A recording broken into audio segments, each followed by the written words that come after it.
Hey, booktube. Look, I know it's March. I know it's not February, and you're probably wondering why I'm doing the Filmtastic February tag. It's just because I couldn't get it done in February, and I know that's not an excuse, but that's the excuse I'm going with. I'm going to do it anyway. I was tagged by James, linking his channel below. I think a lot of other people did this one too, and it was a fun tag, so I wanted to do it. And I have some answers too, which helps. Some tags I don't have answers for, and this one I do. So I'm going to do it. And this one was the original creator of this Filmtastic February tag is back away from the donkey. Um, okay, so don't ask me what that's all about. So question one is your first memory of seeing a film at the Pictures Cinema. This one's super easy. This is takes me way back to I think 1977, if I'm right. We saw Star Wars at the original Star Wars movie at the drive-in, and I was 5. So that tells you how old I am. You already know I'm old.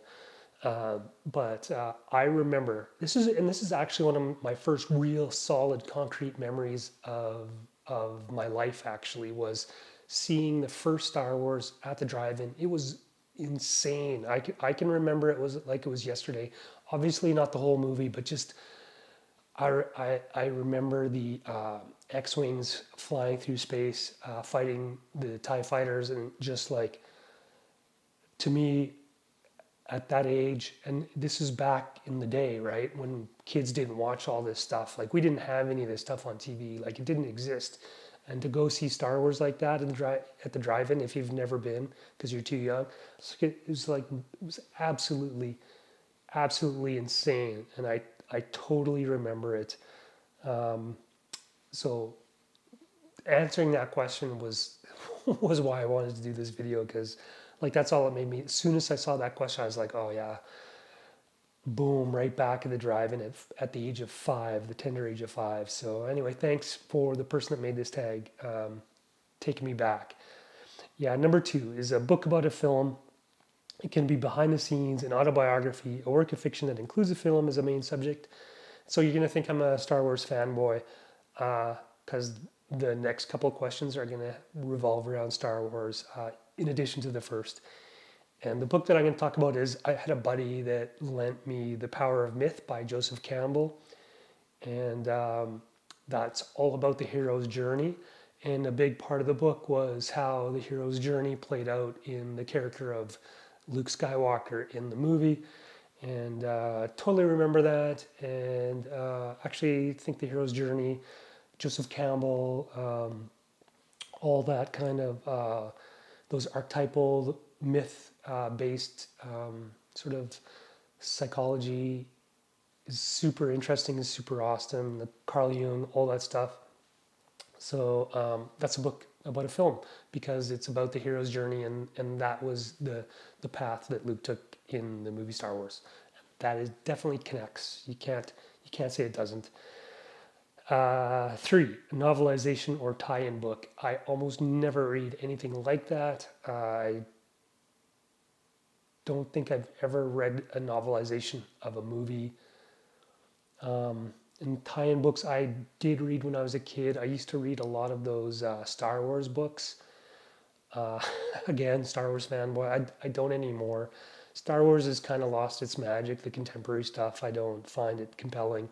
But back in the day when I was a kid, and it's probably just because I was young then, but I used to read all those Star Wars novels, and that's what really gave you the a lot of the details that the Star Wars fandom knows is through reading and not the actual movies, because you get so much more detail. So I did love those Star Wars tie-ins, and maybe sometime I'll pick up some of the more modern stuff because I do hear it's the novels anyway can be quite good.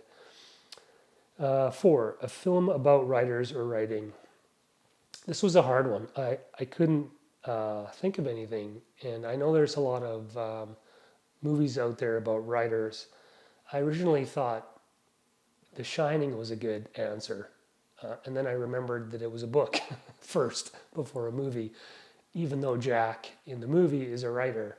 So I was thinking it's a movie about a writer, right? The Shining, and that's awesome. But that doesn't work. So I'm gonna go with this one's off the. This is gonna be off the charts. This is the movie Memento.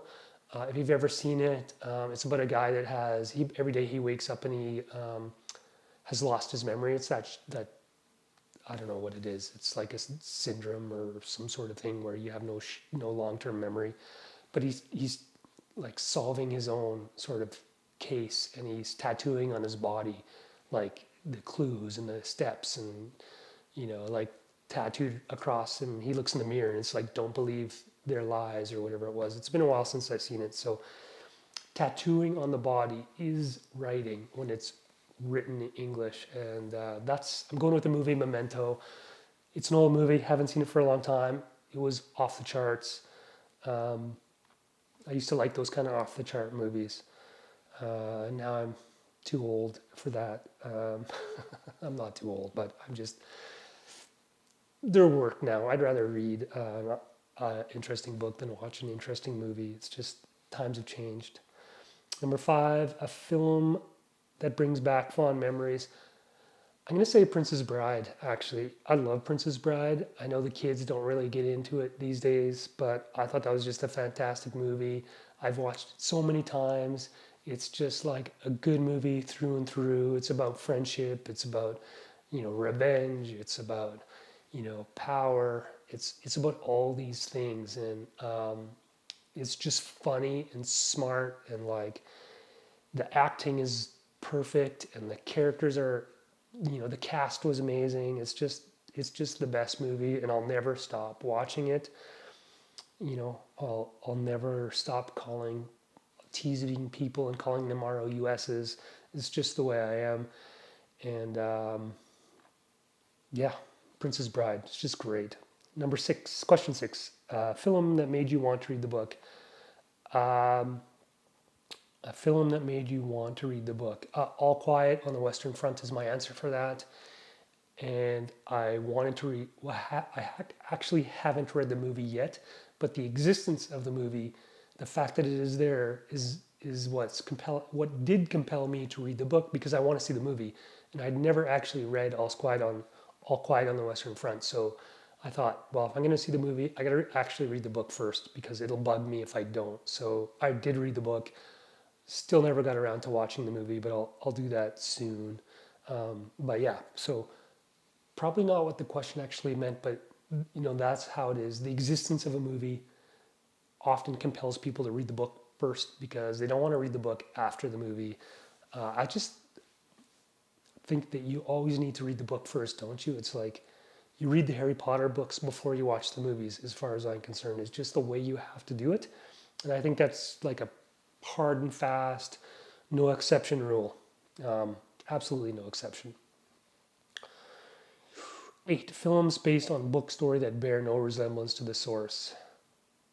I don't have a good answer for that, but there is a movie coming out soon that is already grating on me and bugging me, and it's the new animated Animal Farm. I've heard a plot summary, and in my view, being an Orwell fanboy, such a fanboy that when I was in Barcelona, I had to drag my wife to all the George Orwell spots, and all the little, the George Orwell Square, and the little hotel where he stayed while he was in Barcelona during the Civil War, like all these spots, because I'm a huge Orwell nerd. And anyway, the plot of the new animated Animal Farm is absolutely nothing like the book. And it is, if it's true, and maybe I'm just being misinformed about this, it's unacceptable to me. So it not only doesn't resemble the source, it betrays the source, and I don't like that. Now I'm on my high horse, just like Napoleon, so I better get down, and I'll move to the next question. 9, recommend 5 films. This is going to be, I'm going to go a mix of popular and not popular, and sort of arty, like popular versus arty. So I'm going to go through these pretty quick, because because I don't think I really need to go into them. Uh, I love Jackie Chan movies. This is popular. I love Jackie Chan. I think he's awesome. I think my favorite movie is Super Cop. I like those older, like, you know, Kung Fu Master movies, maybe more than the current kind of more Disney oriented stuff that he does, but they were great. And yeah, what was the one with Chris Tucker? He did a couple. Those were awesome too. Actually, those are funny. They don't make movies like that. Jackie Chan, Super Cop. Action. I'm gonna go. I'm gonna say Master and Commander with Russell Crowe. Normally, I would say Gladiator, but I think that's just pushing the envelope too much. I mean, everybody loves Gladiator. Master and Commander, I thought was awesome. Like it was. I don't know if it was popular. I can't remember anymore, but I thought it was just fantastic. I thought Russell Crowe was amazing. I was hoping that there would be a series of movies, um, but I don't think there was. I think that was the only one. It was kind of a disappointment. If you've never seen Master and the Commander, or Master and Commander, starring Russell Crowe, I would definitely check it out because it was a good movie. And then this is The War. I'm going to go with a war recommendation. I'm going to go with Das Boot. It's the movie about the German submarine, the U-boat, that is ordered in through the Straits of Gibraltar from the Atlantic side. I can't remember now if it was a U-boat pen station pen on the French coast, but I think so. And then it was ordered in through to a base in the Mediterranean, and so like it's just a fantastic movie. It's about submarine life. It's so realistic. Um, it, it's rare that you can get a war movie like that. Um, the story and the the fact that it doesn't need the special effects is just fantastic. If you've never seen it, I highly recommend it. Now I'm going to go artsy, and that is I think this this one you probably haven't heard of. Maybe Angelina's heard of it. I don't know. It's called The Russian Ark. Um, this is an older one too. I think early 2000s, if I remember correctly.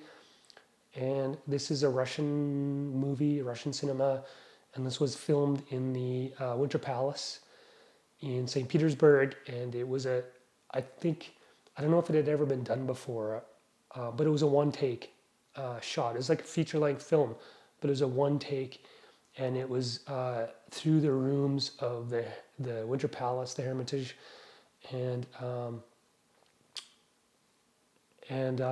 it sort of brought to life the history of St. Petersburg as the character and his guide, which was a French marquis. I think I can't remember his name, but he was a famous travel writer. Anyway, they walk around and it's just crazy. Like it's a great movie, super artsy, but like a one take back then is off the charts as far as I'm concerned. Then I'm going to go with a musical. I'm going to wrap things up with a musical because you should end on a musical note, right? So it's Sunshine on Leith. It's a it's a fantastic movie. It's set in Leith, Scotland, obviously Edinburgh. It's like the coastal borough or neighborhood of Edinburgh. I don't know if it's part of the city or not, but it's entirely based on and it's called Sunshine on Leith, which if you're a Proclaimers fan should trigger something up there. It's a musical. It's all based on the songs of the Proclaimers, and it's for anyone that's like from that background, that Scottish diaspora background, you'll probably appreciate it. It's just a fantastic movie. It sort of captures, I thought, the essence of life in Scotland, like I'd know living here in Canada my whole life. But whatever, I can be an expert on YouTube, can I? On everything, anything. Do I have to prove my credentials? I don't think so. But it's kind of weird to have a musical that's based on the songs of a modern folk or a contemporary folk band. And if you're my age, you remember the Proclaimers for sure. But it was super good. Check it out. Like if you got nothing else to watch, it's called Sunshine on Leith. It's a fantastic movie, and some of the actors in that you'll recognize in other movies if you get a chance to see it. You'll see that these actors were pretty solid actors too. So those are my 5 movie recommendations. Hope you enjoyed this one. Sorry that I posted this in March. I mean, I'm breaking the tag rules by not posting within the allotted time period, and I apologize for that, and fall on my sword in exchange. Hope you like this one. We'll see you soon, and hope you get lots of good books read in the next day or two. Why not? Turn lots of pages. We'll see you soon. Take care.